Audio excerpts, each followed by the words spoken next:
Are you interested in getting the information about fish farming? Join me into this interesting episode. My name is Obertan from Uganda, here at Nyabohanse village. Let's go! But for the earthen fish pond, it should be a rectangle in shape. So people are just asking, why is it in a rectangle shape? But you know, that's the easiest method, whereby when the introduction of this fish farming came, people are not aware of the fish farming. So they introduced the shape of the fish ponds to construct. That's why they construct all over. You see, you can never get a triangle fish pond. Maybe you want for luxury or the decor of maybe you as a specific person, you want to construct it. So, but in terms of calculating the meter squares or calculating per, you know, even if the fish you have just stopped, it's now calculated whenever it just grows. It has its own measurements and to that fish pond how it's just going to rotate.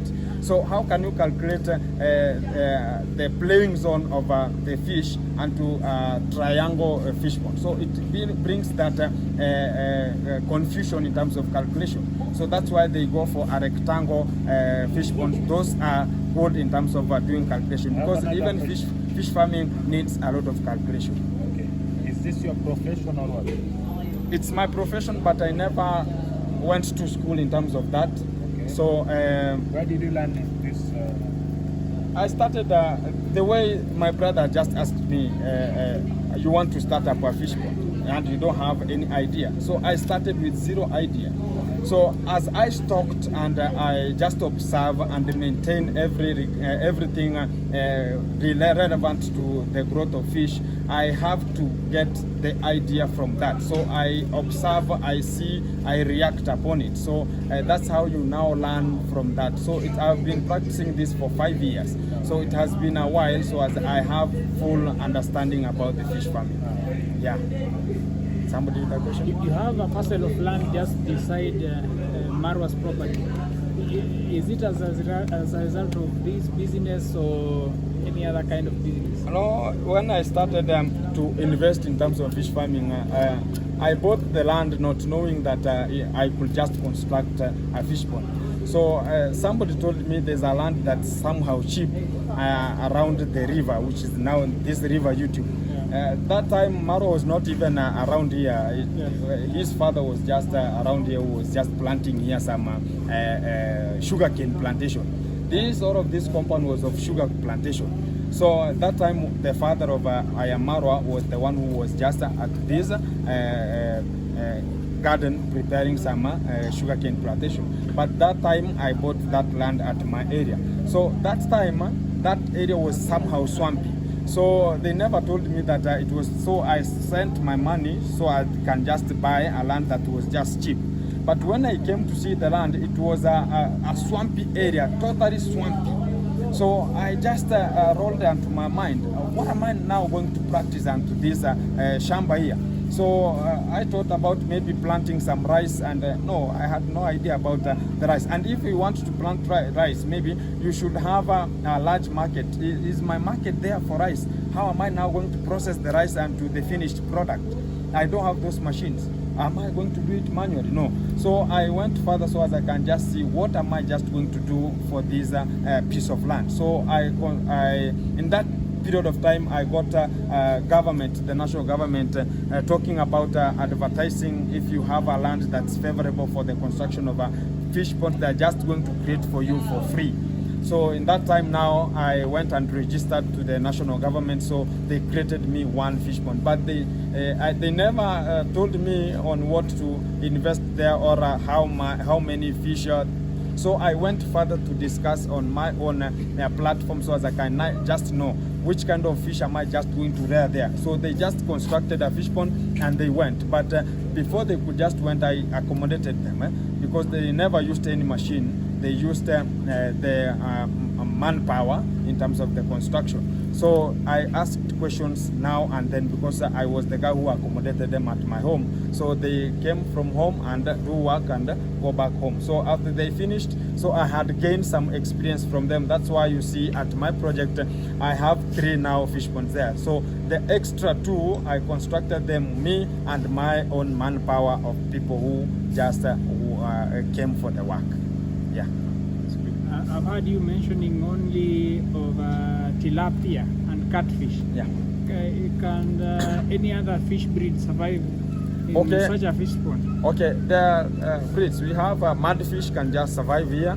Yes. We have, mudfish and the catfish are same species but different plants. The catfish is somehow pale green in color, but the mudfish is blackish in color, and it's just somehow small. It has a small head, but the catfish has a big head and it's pale green in color. So those are just same species but different brands. We can just install trout fish. You know trout fish? I don't know. Those are trout. Trout fish. What of Nile perch? Can it survive? No. Nile perches can never survive into this shallow water. Nile perch survive in deep waters like lakes and oceans.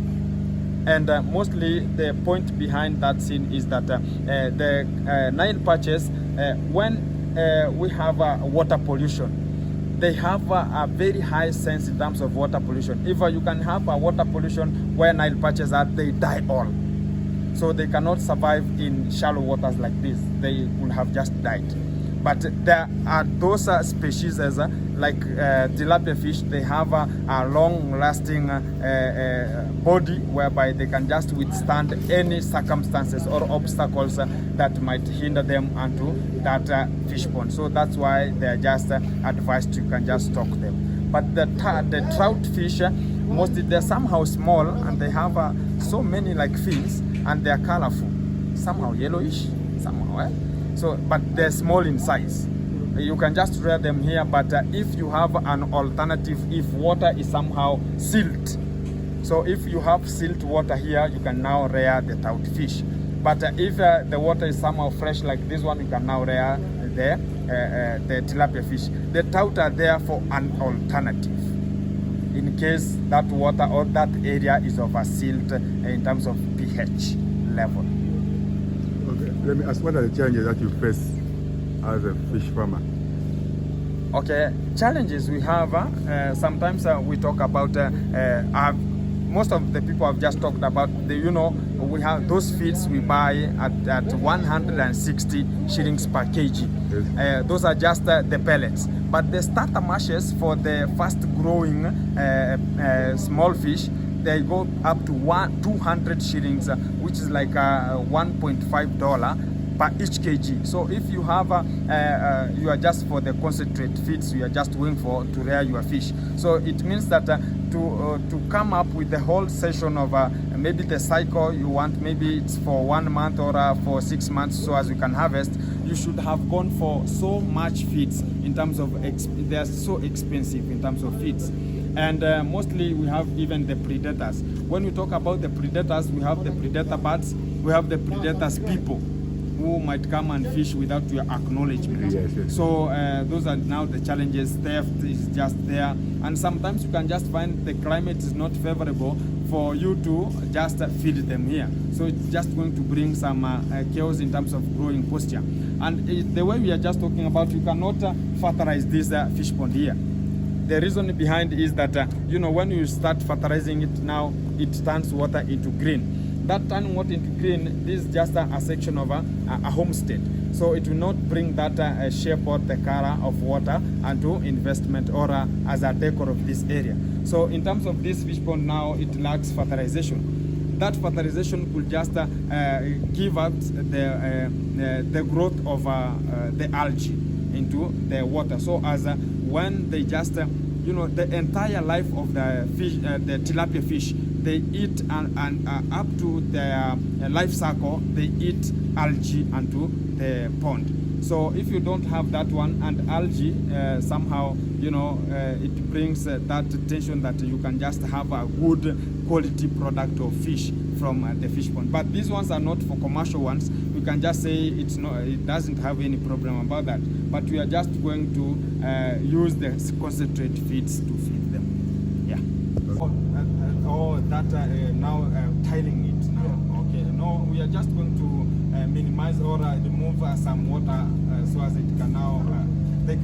That's why we constructed a depth at the far end that's just deep. So as when I just open water outside, it will now come this way. This place will now be no water here, but at the far end there is water. So they can just do that work for like 30 minutes or 50 or 1 hour, 3 hours. So if they finish now, I open the water so as it can now enter. All right. Yeah. Guys, have you seen any fish? Not yet. Not yet. Oh, they are guys. They cannot come where people are. And whenever somebody is just throwing these feeds, it depends on the movement of wind. You throw towards where wind is now blowing, because you cannot throw the feed from there if the wind is just blowing there. So it will now accumulate at one place because they are just rampant all over this fish pond. So you throw feeds from where the wind is blowing from. So you can just throw it from that end so as it can now blow via the wind up to the far end, whereby every fish will now get the feeds. Okay. Yeah. Guys, thank you for watching Marwa. And I am _YouTube. And now I have to pay you for the feeds. I have to pay. Before you leave. Okay. Thank you for your time. Guys, we are done now in terms of just showing on how these fish are just used or how the feeding are just allocated at the fish pond. So I'll keep on giving you more updates in terms of fish farming on how it's done and this area.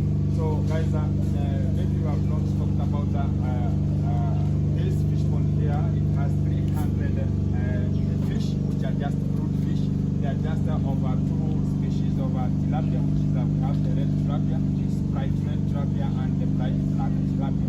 So they are just breeding here. So we use, even you can just see from the previous videos and it's underscore. You can see the type of the fish or the installation we did here. They're just tilapia fish and catfish at the same time. The aim of we using the catfish at this place here, it was now to minimize the breeding habit at this fish pond. Because when we let them to breed, we are just going to get, after a 3-month-old, we are just going to get around 100 plus thousand fingerlings being just hatched at this fish pond here.